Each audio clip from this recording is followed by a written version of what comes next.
Entitled Karen gets mad I won't change her bank's email address. A little backstory. I'm a 26-year-old woman with 6 years of experience in the customer service department, aka call center. Over the years, I changed firms a few times due to personal reasons. I have nerves of steel and can listen to a person yelling at me and not blink. During the years, I've met a lot of crazies, and here's a story about one of them. Back then, I was 25 and worked for a well-known clothing line in the call center for their online shop. My office was the sister office of the brand, so not your average call center. I only have supervisors and senior agents. My manager would be the owner of the brand himself. We were located in my home country. The brand is from Italy, a neighboring country. I worked for the German language branch. We were instructed to say that we are in Italy. Many Germans refuse to speak with anybody who isn't from Germany. Not everyone is like that, but most sadly are, and I apologize if I've offended anyone. Telling them that we are in Italy saved us about 70% of the time.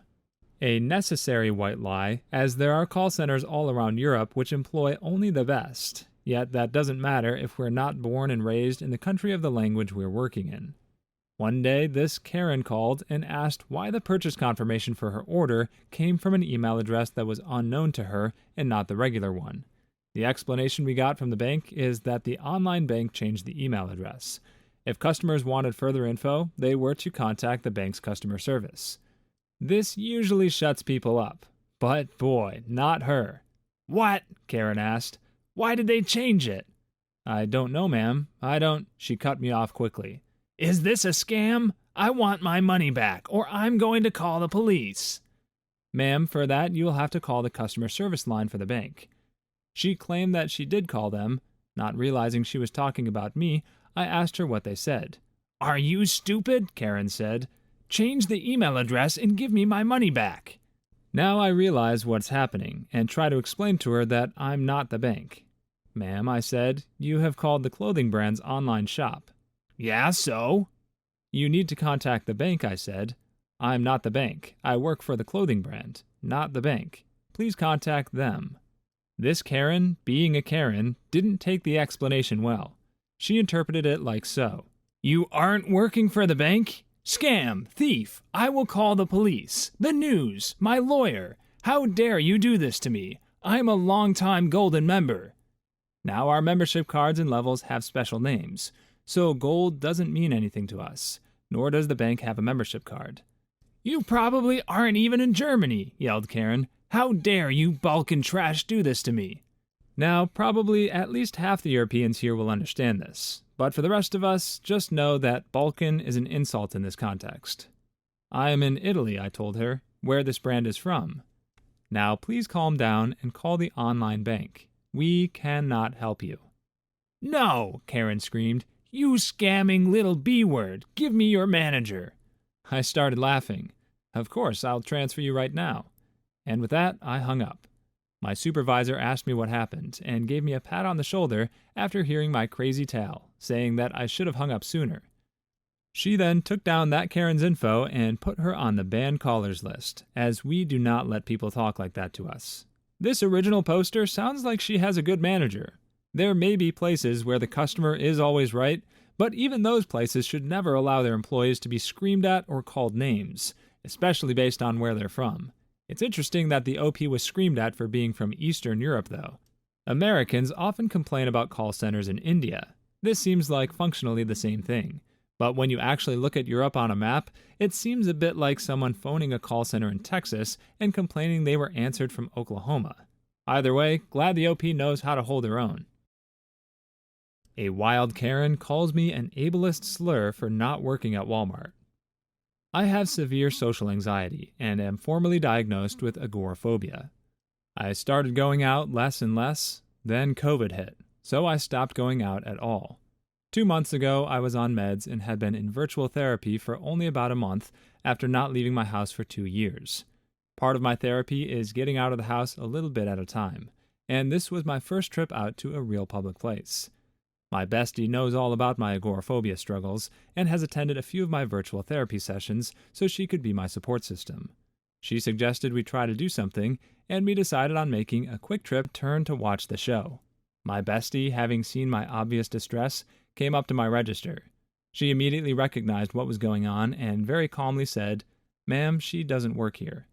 I swear, you would have thought she had just slapped this lady in the face or something. The lady starts yelling at us, "She could have said that the first time instead of staring at me like a freaking R-word. Was I supposed to read your mind?" I still hadn't said a single word.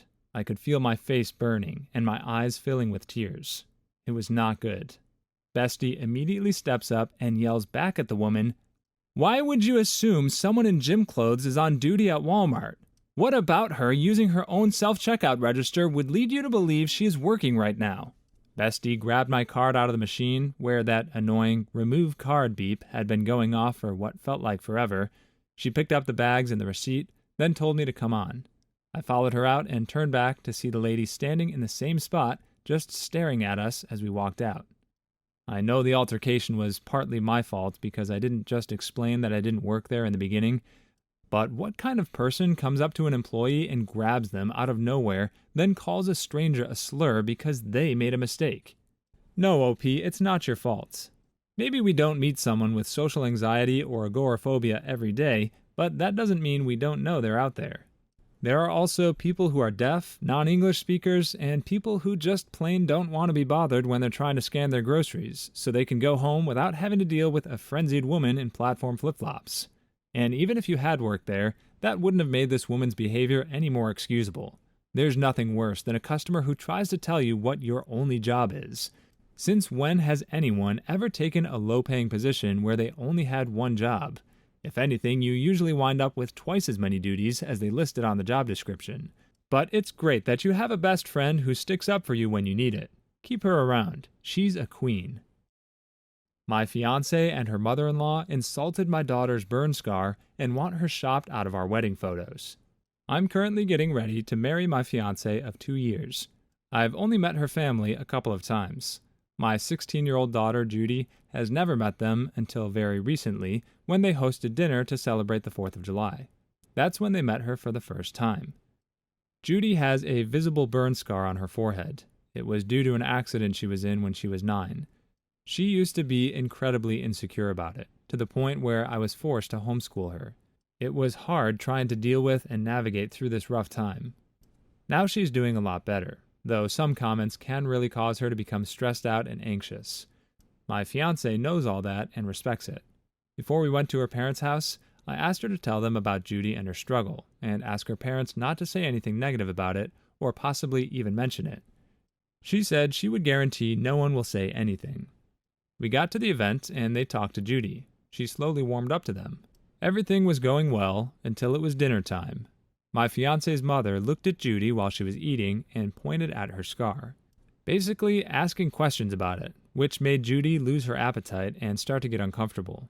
I kept sending my fiancé and her mom signs to knock it off, but to no avail. Finally, my fiancé's mother brought up the wedding and asked my fiancé if it would be possible to Photoshop the scar out of any wedding photos that will have Judy in them, just in case they distract viewers. I was dumbfounded. My fiancé said nothing, just stared casually while nodding. I looked at Judy, and it was clear this got to her. I leaned closer and asked if she was feeling uncomfortable, and told her we could leave if the answer was yes. She took her time, then nodded and said, "Yes, I'm feeling uncomfortable right now." I got up and told her to get ready because we were leaving. My fiancé, her mom, and the family started insisting we finish dinner and stay, but I refused. I took Judy and got in the car and left before even talking to my fiancé. Obviously, she was ticked. She called and was angry about how I disrespected her parents by taking Judy and leaving in the middle of dinner, and not even saying goodbye. I told her that Judy was feeling uncomfortable with the comments and questions. She said Judy overreacted and needs to go back to therapy if simply a mention of her scar caused her to react that way. I got tired of arguing and asked her to give us some time, but she went off on me and said that I have no respect for her and her family, and that what I did was irrational. Now she won't speak to me until I clear things up with her family after ruining their celebratory dinner. The saddest part of OP's story is the part where Judy has to think about whether she wants to leave. She clearly wasn't thinking about whether she was comfortable, that much was obvious. But these people put a young girl in the position of having to choose between her own self-respect or offending the people that had just openly discussed altering her face in her father's wedding photos. A lot of the comments think that OP's fiancé was the one who encouraged her parents to bring up Photoshop. I won't go that far. If anything, it seems like she didn't bother talking to them about Judy at all, like she promised. That fact that she was nodding when they spoke doesn't mean she agreed with the idea, and we can't guess if she did because OP strangely didn't bring up the Photoshop issue when they were fighting on the phone. But it's clear either way he needs to have a serious talk with his fiancée and her family, and if it doesn't go well, that wedding doesn't need to happen. Judy doesn't need a stepmother who won't defend her when it counts. Egomaniacal foot doctor tries to order people around and gets laughed out of the room. Back in college, I had a friend who I loved. She was a sweet, mild gal who used to paint watercolor flowers. We met in art school. She was kind, gentle, and very meek. Her parents set her up with a gent who was about 7 to 9 years older, a friend of the family. Honestly, I could not take her boyfriend. He was rude, arrogant, and the total opposite of her. He had picked her up from classes many times. He was the snap snap I'm late for something kind of guy. She would scramble to get her stuff ready so he wouldn't have to wait. In short, I thought he was a jerk. He was the guy who parked in the fire zone with his MD plates. So important he was because he was a doctor. He never really talked to the classmates, just kind of made her rush out of class to go get their stuff done. Unless he was outside just honking to get her attention, too important to come in and get her. I called him Doc Ick. My friends laughed. My sweet friend didn't. A few months into school, our married grown-up friends decided to have a dinner party. We all got the invite. Of course, Dr. Boyfriend was coming, so sweet friend and Doc Ick come late. We were all seated at the table by the time they arrived. He was introduced to the room. The doctor reprimanded the host for not calling him doctor. He wanted us to call him by his title at the dinner table, because in case you forgot, he was a doctor. The host apologized, called him doctor, and then pointed him to the 2 seats at the end of the table. The rest of us had all been seated by now. The doctor said he would prefer to sit at the head of the table. After all, he was a doctor. He might be called out for an emergency during the dinner. It was absolutely absurd. He wasn't kidding either. He wasn't with us for more than 5 minutes before he kicked the dude whose house we were in out of his chair at the head of the table because he was a doctor. The room got quiet. Too quiet. The clock ticked gently in the background, and I began to laugh. Deep, hacking laughter. You know, the big, ugly snort kind you see in movies. Well, after that, Doc Ick turned purple from anger, what with me laughing at him at the dinner table and all. He was DEFCON 1. So there I am, laughing at the table, when he starts lecturing me on how dumb I am, how he was a doctor, how dare I laugh at him. Which, you bet, made me laugh louder. I was in tears, gasping for air, snorting like some sort of hyena in the desert. I fell off my chair. I was asked if I'd smoked grass before I came in. I didn't, but I couldn't say it. I was just shaking my head no as I snickered, unable to make words come out of my mouth. I just thought this guy was such a jerk. This had to be some performance art thing. Who asks the host to get out of their chair? The person whose meal you're about to eat. And all that after showing up late in the first place. I just found it hysterical. Well, at this point, we were all laughing. I'm not proud. Most of the folks in the room were outright laughing at me. I guess me rolling on the floor begging for air was something the good doctor wasn't interested in, because he took my sweet friend and his own rear end out of that house, never to return again. About 20 minutes later, I composed myself. The chortling stopped, and everyone got real quiet. Too quiet, even. The clock ticked in the background, and I said in a very calm voice, "That guy was a diphead. Can you please pass the mashed potatoes?" Which started everyone laughing all over again. Best dinner party ever. My sweet friend saw me that following Monday and gave it to me with both barrels. I was insensitive, a jerk, a disgrace, an absolute subpar human, and a rotten friend. All of which I could sort of agree with, except for the subpar human bit. Well, to summarize, she wanted an apology. Not just to her, but to Dr. Ick. He was coming to get her after class, and I would have to make a big production about it. Bells, whistles, groveling, or else she was done with me. The good doctor parked his car in the fire lane, strolled into our class, folded his arms over his chest, and waited for me to apologize. I walked right up to him and told him, "I'm sorry that you're such a jerk." And then I walked out of that class. He was furious.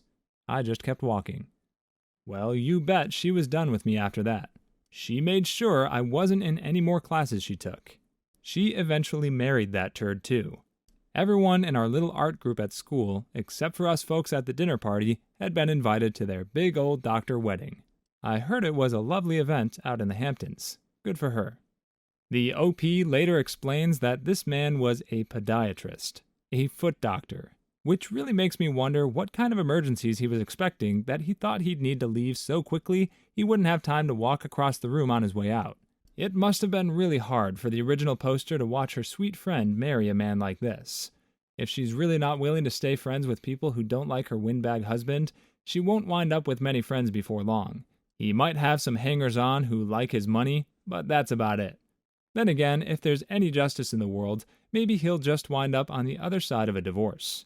What do you in the comments think? Is this marriage doomed, or is it possible the OP didn't know her friend as well as she thought? Let us know your opinions down below. Click one of the videos on screen right now.